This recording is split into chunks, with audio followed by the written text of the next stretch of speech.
Naku po mga sangkay, meron po ngayong malaking problema ang China at pag-usapan po natin ito.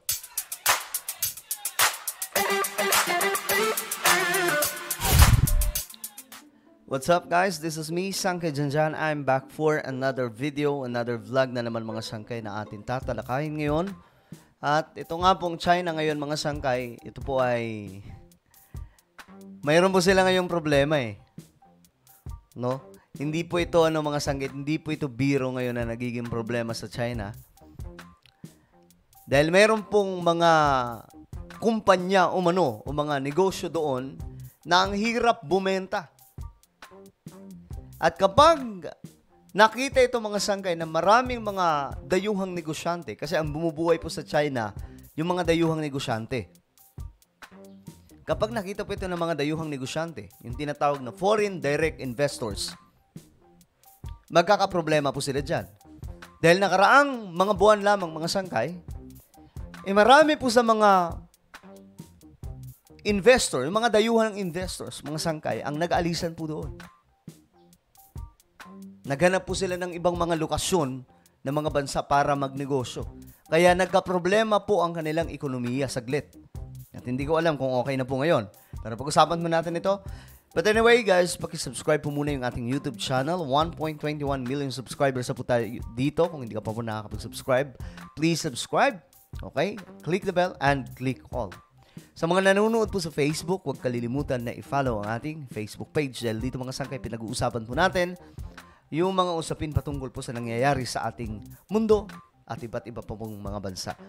Okay guys, ito, talakayin po natin. Sa akin po dito, McDonald's, Apple, Tesla, nahihirapang kumita sa China. Nako, bad news po ito para sa China mga sangkay. So bakit nga ba? Kapag may mga ganitong klaseng malalaking kumpanya na hindi po naging effective sa isang bansa, malamang sa malamang, lilipat po sila. Diba?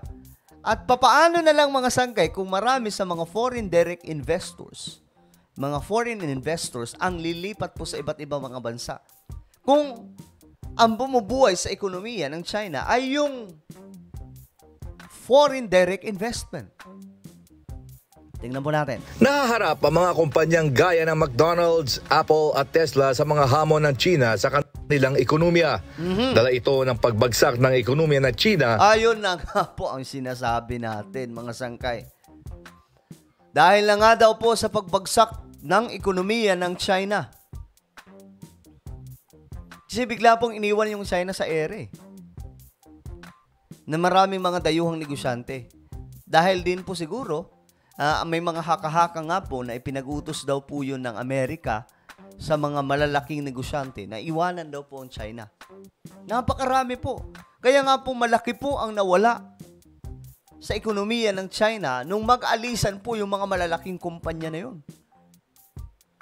So ngayon, baka masundan pa. Mamaya, biglang umalis po itong mga malalaking kumpanya to gaya po ng Apple, Tesla, at iba pa pong mga companies na nariyan po sa China. Kasi, ang China, mga sangkay, ay isa sa bansa na open po pagdating po sa mga negosyanteng dayuhan. Kaya kung titingnan po natin ngayon ang China, napakaganda po ng kanilang mga syudad, hindi po yun dahil po sa mga Chinese. Dahil po yun sa mga dayuhang negosyante. Yun po yung nagpaganda sa isang bansa. Kaya nga, yun po yung sinasabi po natin. Sa Pilipinas, ang solution po natin, hindi po si Duterte, hindi po si Marcos, hindi po ang kung sino man. Ang solution po natin para gumanda yung daloy ng ekonomiya natin ay ang pagpapapasok sa mga dayuhang negosyante sa ating bansa. Kasi sa ngayon, restricted po mga yan Hindi po sila basta-basta makakapasok dito dahil po sa 60-40 policy. At iba pang mga restriction na mayroon po ang Pilipinas na nakasulat po doon. Nakatatak po sa 1987 Constitution. Pero, syempre, hindi po yan yung topic natin. Balikan po natin ito. Sa matinding kompetisyon mula sa mga lokal na kumpanya. Kompetisyon. Nagkakaroon ng price wars, particular sa mga electric vehicles, dahilan para maapektuhan ang Tesla na lumiliit na ang market shares. Nako. Ano kaya magiging solusyon nila dyan? So, mayroon pong competition na nagaganap pagdating po sa mga businesses sa China. Kaya may mga, mga sangkay, kagaya po nito, itong mga kumpanya na ito na hindi po gaanong kumikita. Dahil dito, nag-aalok ng mga discounts at binabago ng mga foreign companies ang kanilang mga estratehiya. Sa kabila ng mga... Nakita nyo mga sangkay? Nakita nyo yung point ng foreign direct investment? Kapag mayroong mga competition, ang mga bansa, hindi mga bansa, ang mga negosyo. Kapag mayroon pong competition ng mga businesses, yung mga kumpanya, mga sangkay, the more na magpapagandahan po sila ng kanilang service at aayusin po nila yung kanilang sistema. Yun yung kinagandahan. Kaya nga dapat po ito mangyari sa Pilipinas. Yun po yung dahilan kung bakit isinusulyong yung economic chacha. Kasi nga po yun po yung pinaka-solution talaga. Para magkaroon ng competition ang mga businesses, magkaroon po ng kakumpetensya ang mga oligarko sa Pilipinas, then papasukan po natin yung mga dayuhang negosyante. Nang sa ganun yumaman po ang Pilipinas. Ganito ang ginawa ng China kung bakit po yumaman ang kanilang bansa. At nauna na pong gawin ng Singapore noon pa kung bakit hanggang ngayon ang Singapore maganda po ang daloy ng kanilang ekonomiya. So sana all na lang.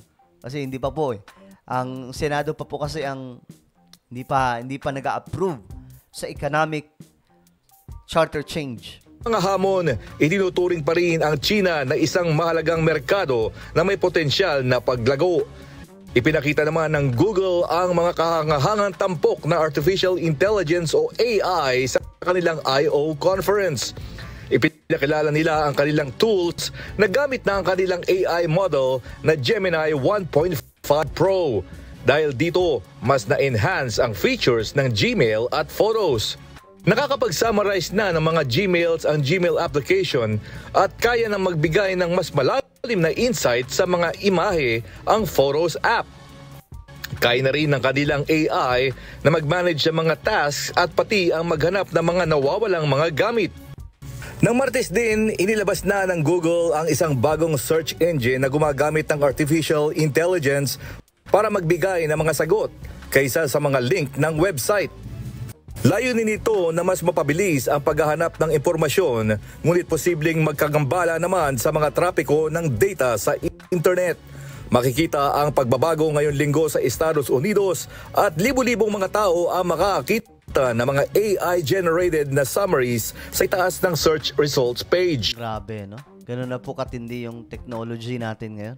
Makikita lamang ang mga summaries na ito kung nakikita ng teknolohiya ng Google na ito ang pinakamabilis at epektibo na paraan para makasagot sa tanong ng user. Mananatili pa rin ang traditional links at advertisements para sa mga simpler searches. Ipinapakita ng mga inobasyon na ito ang ginagawa ng Google na may integrate sa araw-araw na pamumuhay ang artificial intelligence. Gayunpaman, meron pa rin mga suliranin lalo na sa accuracy at bias sa mga AI-generated content. James Bontuyan. Okay, so ayan po mga sangkay. Ito po yung malaking problema ngayon ng China. Marami po sa mga dayuhang negosyante ang nahihirapan na kumita sa China. So bakit naging problema? Dahil kapag iniwan po sila ng mga malalaking kumpanya na ito, mga sangkay, tuluyan pong babagsak ang kanilang ekonomiya. No? So, nakaraang mga buwan, mga sangkay, ganun din po ang nangyari. Iniwan po sila ng mga malalaking kumpanya. At yung ibang mga mga sangkay, opinion ng iba o haka-haka nila, inutusan daw po ng Amerika na magsialisan po kasi mostly sa mga foreign investors sa China ay mga Amerikano mula po sa Western. So, ito po yung labanan ngayon talaga sa market, mga sangkay. Again, nabubuhay po ang China sa mga dayuhang negosyante. So, ano po ang inyong opinion? Just comment down below. And now, I invite you, please subscribe my YouTube channel, Sangkay Revelation. Sangkay Janjan Daily. Nasanay ako sa Sangkay Revelation. So, hanapin niyo po ito sa YouTube, then click the subscribe, click the bell, and click all. Nag-upload po ako dito mga sangkay ng mga ganap natin na mga vlog. So, ako na po ay magpapaalam, mag-iingat po ang lahat. God bless everyone.